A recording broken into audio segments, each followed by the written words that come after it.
Hello students, today we are going to discuss this chapter Alexander the Great. ठीक है, तो आज इस चैप्टर का हम लोग डिस्कशन करेंगे।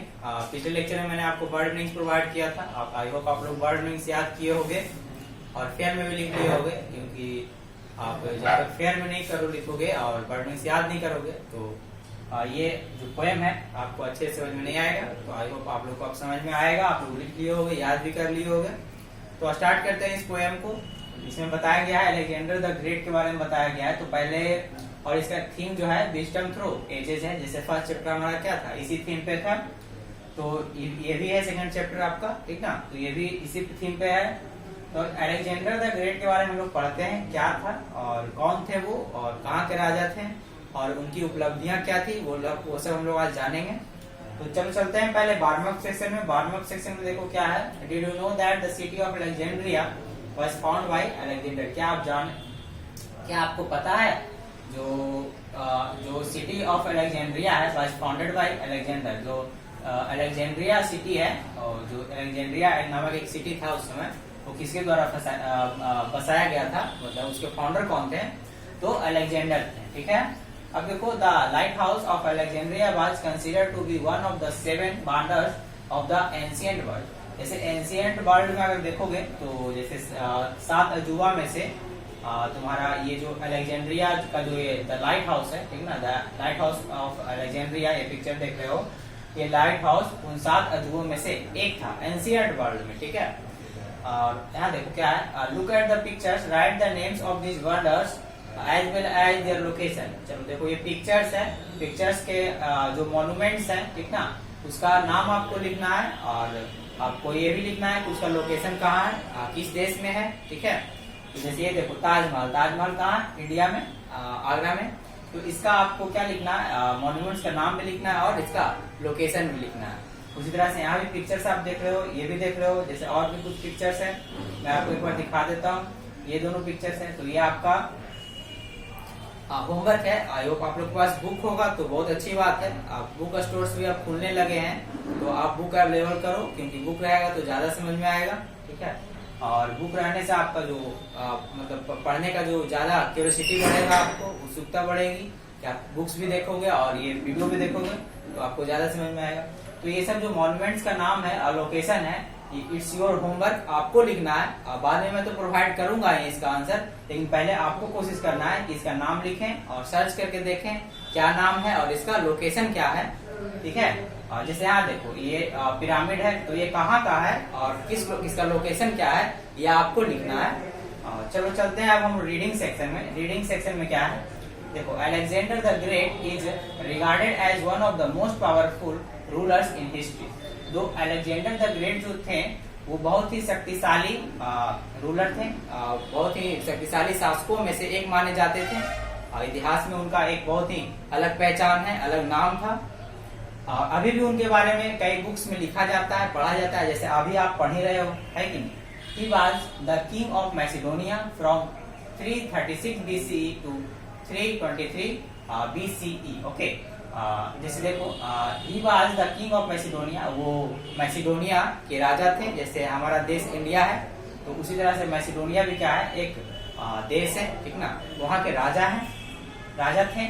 अब देखो और कब थे, ये कहानी आपका, ये पोएम जो पढ़ रहे हो ये कब का पोएम है और ये जो जितना भी आपका ये यहाँ पे लगाया गया है, दिया गया है पोएम, ये कब अलेक्जेंडर किस समय के राजा थे, तो 336 BCE टू 323 BCE। देखो BCE मतलब बिफोर क्राइस्ट एरा, BCE का full form before Christ era, that means ईसा मसीह के जन्म के पहले का ये है। ठीक है, तो 336 ईसा पूर्व से 323 ईसा पूर्व के वक्त का ये पोएम है। तो अलेक्जेंडर द ग्रेट के बारे में जो कहानी है ना, उसको एक पोएम का स्ट्रक्चर दिया गया है और आपको उनकी उपलब्धियों के बारे में समझाया जा रहा है। During his reign he conquered the Persian Empire, Babylon and large tracts of Asia। देखो क्या कह रहा है, अपने साम्राज्य में जब अपने उनका शासन था उस समय इन्होंने बहुत सारे एम्पायर पर कब्जा किया, जैसे आपका पर्शियन एम्पायर पर भी उन्होंने कब्जा किया। ठीक है, Babylon and large tracts of Asia, और बेबीलोन नामक एक जगह है उस पर भी कब्जा किया, जो मैं बताऊंगा अभी, ये 2 लिखा हुआ है। और यहाँ पे आपको देखो और भी लिखा हुआ था, जैसे मैसिडोनिया 1 लिखा हुआ है, ये मैं आपको नीचे में बताऊंगा। लार्ज ट्रैक्ट्स ऑफ एशिया, और एशिया के बहुत सारे ऐसे बड़े बड़े स्थानों पे, बड़े बड़े जगहों पे इन्होंने कब्जा किया और अपना शासन डेवलप किया वहां पे। He finally died of malaria at the age of 32, और अंततः उनकी मौत हो गई 32 साल की उम्र में। अलेक्जेंडर की मौत हो गई 32 साल की उम्र में, और उनकी मौत का कारण क्या था? मलेरिया। और उनकी मौत क्या चीज से हुई थी? मलेरिया से हो गई थी। Let's read the poem charting Alexander's life. चलो इस पोएम में हम लोग देखते हैं कि अलेक्जेंडर्स के लाइफ में क्या क्या हुआ, तो हम लोग सीखेंगे। तो स्टार्ट करता हूं मैं। The best ever military commander was एक young king named Alexander. The best ever military commander was a young king named Alexander. देखो अलेक्जेंडर का नाम पहले से ही फेमस है, लोग वैसे भी जानते हैं। तो दुनिया में सबसे मिलिट्री कमांडर मतलब सेना का नेतृत्व करने वाले सेनापति कौन माने जाते हैं? बहुत अच्छे, जिनका नेतृत्व में बहुत सारे सेना ने जंग लड़ा और कई तरह का युद्ध लड़ने के बाद विजय पाया। तो सबसे अच्छे और सबसे बेस्ट माने जाते हैं कौन है? Alexander, Alexander the great. ठीक है।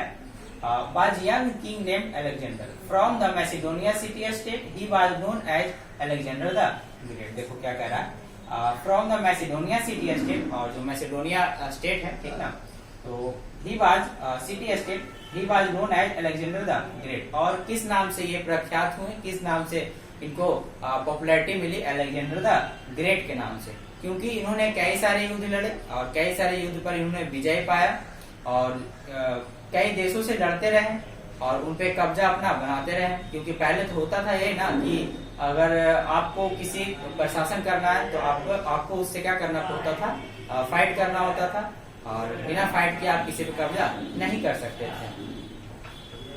A brave man, he had a lot of bottle, a wise man too, taught by Aristotle. That means अरस्तु इसको पढ़ेंगे, इंडियन लैंग्वेज में पढ़ेंगे तो क्या पढ़ेंगे? अरस्तु पढ़ेंगे। ऐसे आप इंग्लिश लैंग्वेज में पढ़ोगे तो एरिस्टोटल पढ़ सकते हो।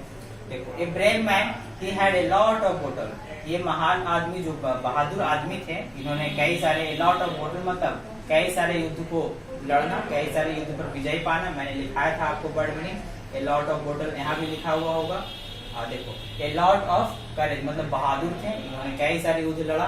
और इन्हें पढ़ाया कौन था? इनको शिक्षा किन से मिली थी? तो he a wise man to taught by Aristotle. और ये बुद्धिमान भी थे। और इनको जो इनके जो टीचर कौन थे, इनको किसने पढ़ाया था? तो एरिस्टोटल ने, मतलब अरस्तु ने पढ़ाया था इन्हें। अरस्तु के ये छात्र थे। आगे देखो, he fought many battles and always won, his army never lost a single one। देखो, इन्होंने बहुत सारा युद्ध लड़ा और हमेशा जीत पाए। ठीक है। his army never lost a single one। इनके जो सेना थे वो एक भी बैटल को हारे नहीं। दैट मीन्स सारे जो युद्ध लड़े इन्होंने कई देशों से, कई राज्यों से, कई साम्राज्यों से लड़े और वहां पे अपना कब्जा बनाया। तो एक भी बैटल इन्होंने हारा नहीं। किसके बदौलत? अपने सेना के बदौलत और खुद अपने नेतृत्व में। देखो, Turkey, Syria and Egypt all fail, so did Babylon and Persia as well. देखो क्या कहा जा रहा है? So did Babylon and Persia as well. और इन्होंने अपना कब्जा कहाँ कहाँ कायम किया, चाहे वो तुर्की से हो या फिर सीरिया हो या इजिप्ट हो या फिर बेबीलोन हो, ये सब जगह का नाम है, या फिर पर्सिया हो, सभी पे अपना बारी बारी से इन्होंने कब्जा किया अपने सेना के बदौलत और अपने नेतृत्व के द्वारा। But after 13 years of war, his men said they wanted to go home again। देखो अब क्या हो रहा है? तो लगातार 13 सालों तक लड़ाई करने के बाद, युद्ध करने के बाद, इनके जो सेना थे, ठीक ना, जो इनके आर्मी फोर्सेस थे, उन्होंने क्या कहा कि अब मैं अपने घर जाना चाहता हूँ, मैं अब इस लड़ाई में आपके साथ नहीं रहूंगा। ठीक है। They said they wanted to go home. और उन्होंने कहा कि अब हम लोग क्या चाहते हैं कि अब हम लोग घर जाना चाहते हैं। तो 13 साल के बाद क्या हुआ? इनके जो सेना थे और ये जो खुद नेतृत्व करते थे, तो सेना लोग क्या कहें कि अब हम लोग घर जाना चाहते हैं, अब हमें कोई भी युद्ध नहीं करना है। That was the end of conquest and glory and that's the end of Alexander's story. देखो क्या कह रहा है, जब किसी आदमी का जो मेन हथियार होता है वही आपका खो जाए तो क्या आप युद्ध कर पाओगे? नहीं कर पाओगे। तो इनका जो अलेक्जेंडर का सबसे मेन वेपन क्या था, वेपन्स क्या था, वो था इनका सेना। ठीक है, तो इनका सेना ही अब इनको साथ नहीं दे रहा था। ठीक है, तो क्या किसी भी युद्ध पर ये अपना विजय पाते? नहीं। तो यहीं पर इनके युद्ध का क्या हो गया? अंत हो गया। मतलब 13 साल के बाद इन्होंने कोई भी युद्ध नहीं लड़ा और यहीं पे इनके साम्राज्य का क्या हो गया? एंड हो गया। That was the end of conquest and glory. देखो कंक्वेस्ट मतलब होता है द एक्ट ऑफ कंक्वेरिंग और विनिंग समथिंग, मतलब वैसा एक्ट जिसमें आप किसी भी चीज को जीतते हो, पाते हो। ठीक ना, तो इनको जो जीतने का, युद्ध लड़ने का और वहां पे कब्जा करने का जो इनका जो ये था, मतलब चाह था, वहीं पे क्या हो गया? एंड हो गया।